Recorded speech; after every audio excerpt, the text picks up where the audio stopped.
Hey, welcome to this week's episode of Topical English Vocabulary with me, Teacher Tiffany.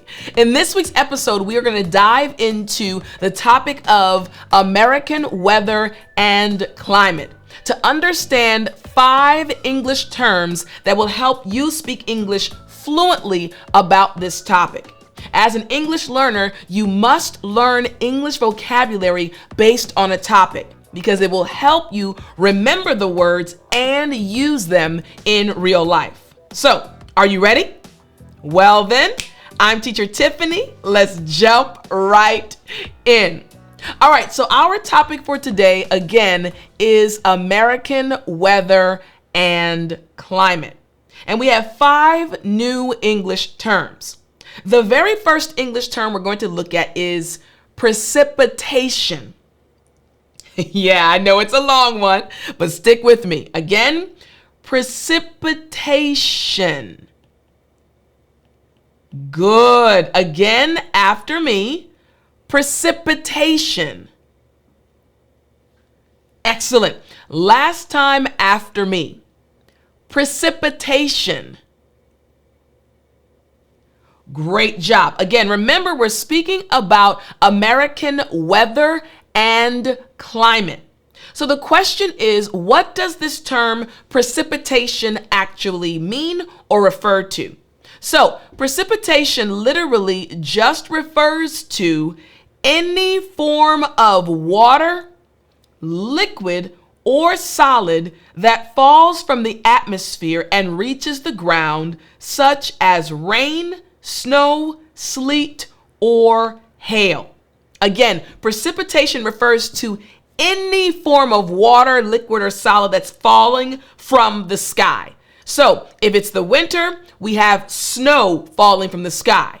But if snow lands on your hand, it will start to melt and turn to water. Again, precipitation refers to any form of water, liquid, or solid. Now, a solid could be hail. You don't want hail falling on you. But again, precipitation, any form of water or liquid or solid falling from the sky. In English, we say precipitation. Make sense? Yes, excellent. All right, let's check out the first example sentence. Here's the first one. The weather report predicted heavy precipitation for the weekend, so we should prepare for possible flooding. Next, in the Midwest, snowfall is a common type of precipitation during winter months. And finally, the city experienced unusually high levels of precipitation last month, leading to significant rainfall. You got it?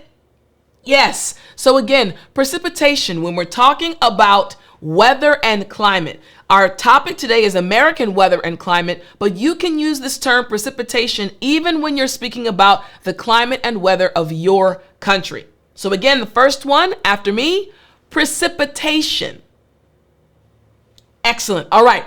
Our next term is humidity. Good. Again, humidity. Excellent. Last time after me, humidity. Great job. Now, this term humidity, again, we're talking about American weather and climate. This term humidity, if you're talking about the weather, you're going to talk about humidity. So humidity just refers to the amount of moisture present in the air, usually expressed as a percentage. The amount of moisture present in the air.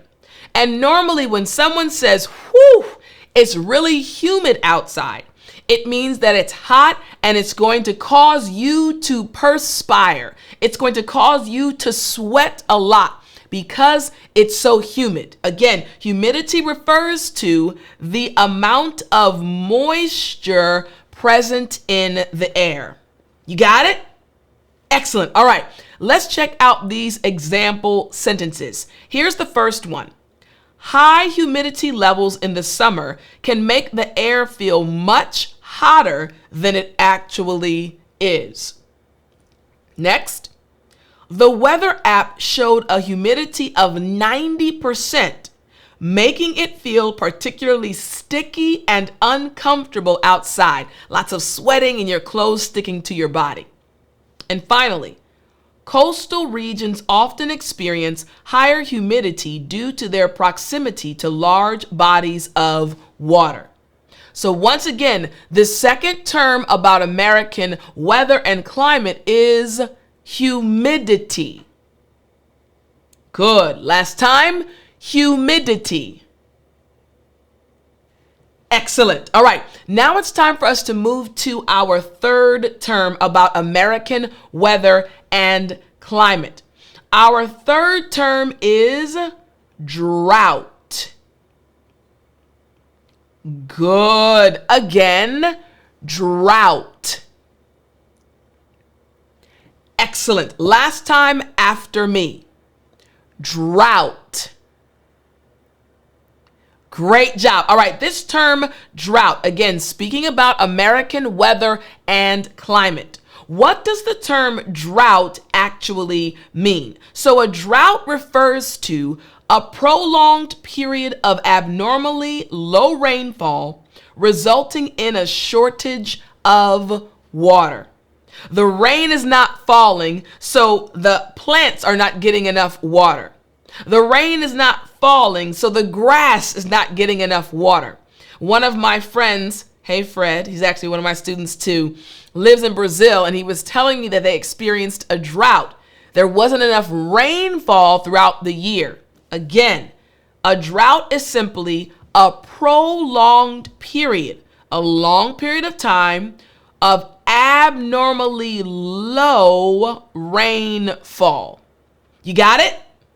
Excellent. All right. Again, we're talking about droughts. So give us some example sentences you might be saying to me. Sure.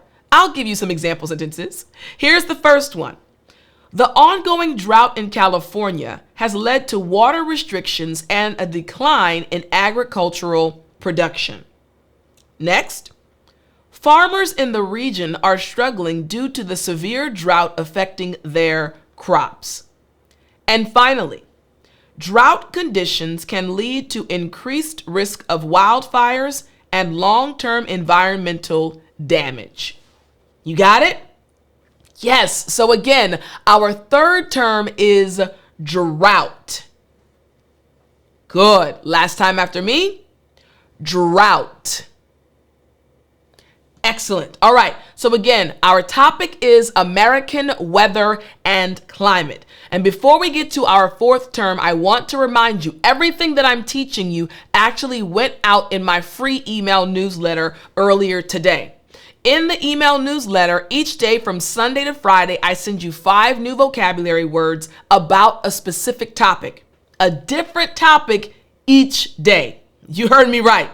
And it's totally for free. All you have to do to sign up is go to www.dailyenglishvocabulary.com.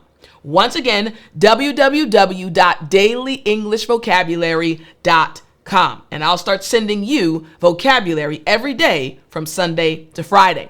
So our next vocabulary word, our next term number 4 is meteorology. Yep, it's a long one, but don't you worry. Again, meteorology. Good. Again, meteorology. Excellent. Last time after me, meteorology. Great job. All right. So this fourth term, again, speaking about the topic of American weather and climate. What does this term actually mean? It refers to the scientific study of weather and atmospheric conditions. Literally, meteorology refers to the study of weather patterns, the study of the atmosphere. In English, we say meteorology. You're understanding now why these lessons on topics and vocabulary words connected to the topics, why these types of lessons are so important. As an English learner, you have to learn tons upon tons of vocabulary words. But when you know vocabulary words related to topics, all of a sudden, you become less stressed because you're learning in chunks. You're learning words that are related to a specific topic. Meteorology, a long word, but a word that you know now because it's connected to a topic. Make sense? Excellent. All right.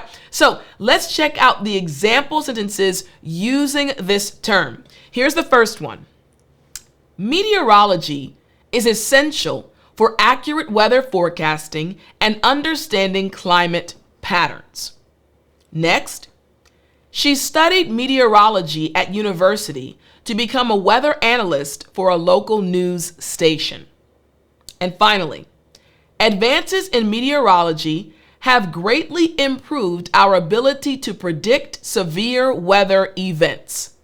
You got it? Excellent. All right. So again, our fourth term was, you're smart. Yes, meteorology. All right. So again, we have 4 terms so far: precipitation, humidity, drought, and meteorology. Our 5th term, again, about American weather and climate. Our 5th term is front. Now you're probably wondering, wait a minute, Tiffani. Front is an easy word. But trust me, it's not what you think. So again, after me, front. Good. Again, last time after me, front. Excellent. All right. This term front, again, we're speaking about American weather and climate. That is very important. So what does the term mean as it relates to our topic? Here's the definition. Front, a boundary separating 2 different air masses, often causing changes in weather conditions. Once again, a boundary separating 2 different air masses, often causing changes in weather conditions. So I want you to imagine there are 2 different air masses, right? Different flows, different patterns, and there's a boundary. These air masses hit this boundary and it causes a reaction, right? 2 air masses hit a boundary, clash, and it causes a different weather condition. Maybe it's a rainstorm. Maybe it's a tornado. Maybe it's a hurricane. Again, in English, we say this is a front. You got it? Yes. Now you are a meteorologist. Here's the first example sentence. A cold front moving through the region is expected to bring cooler temperatures and possible thunderstorms. Next, the warm front created a sudden rise in temperature, causing a shift in weather patterns. And finally, weather fronts are crucial in understanding and predicting changing weather conditions. You got it? Yes. So again, our 5th term, speaking again about American weather and climate. Our 5th term again is front. Great job. All right. So we have 5 terms connected to this topic of American weather and climate. We have precipitation, humidity, drought, meteorology, and front. Each of these terms will help you now speak English confidently about the topic of American weather and climate.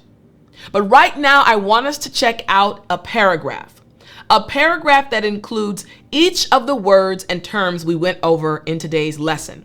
So I want you to listen very closely. Understanding American weather and climate is crucial for daily life. Knowledge of precipitation patterns, humidity levels, and the potential for droughts helps individuals dress appropriately and plan outdoor activities.